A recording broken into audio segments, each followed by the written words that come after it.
Welcome back to the Real Circularity Summit. We are um, just so excited today to have Rebecca Earley join us. And your career it spans like decades in research and innovation and systems, academia, advisory roles, writing, and you're the author of books and co-author of many books as well. I could go on forever.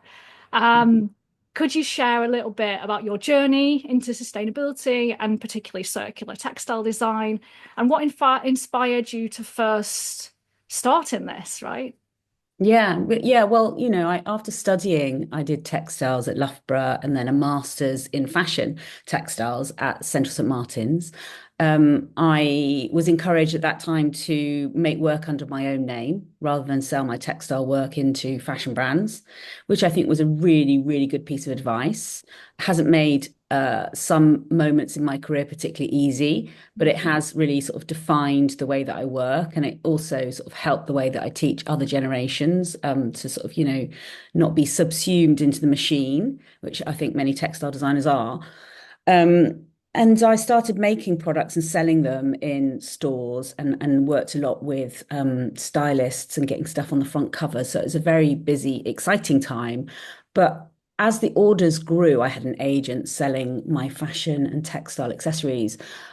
As the orders grew and I was hand printing at this time, on Brick Lane in this little studio with a big heat press machine, I would notice all my pores and my nose were black.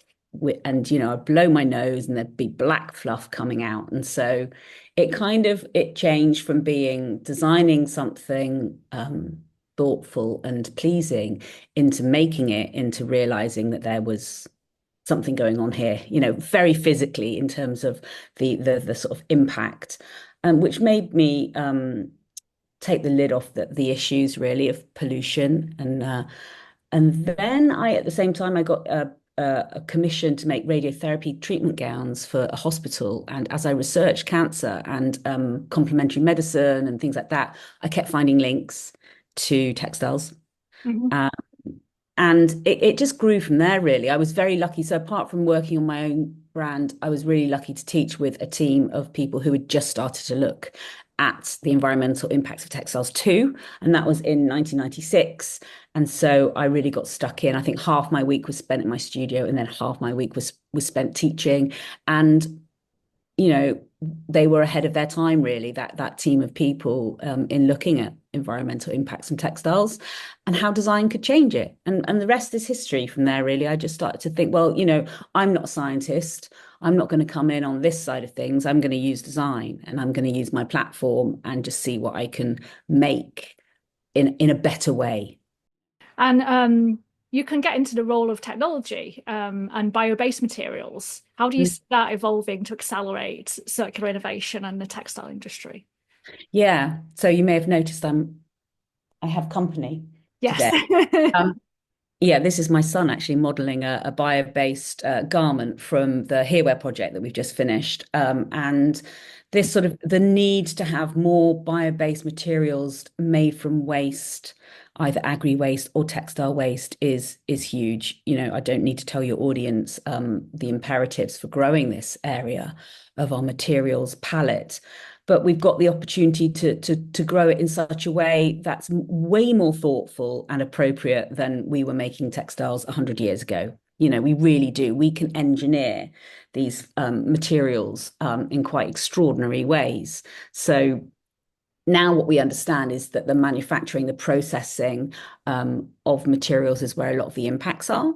We used to be able to say it was at the laundry stage, but because the volumes in our wardrobes have changed, it's no longer the biggest impact at the laundry stage. It is at the manufacturing stage. So you can look at every single element of that material from its original resource, and we're insisting that has to be waste. It can't be a crop grown just from a material. I mean, excluding cotton and how we're going to use good cotton in the future, we can't be growing textile fibers on land that can be used for food. We absolutely have to be using food waste or the agri waste or the textile waste that's already we have huge volumes. This is entirely possible.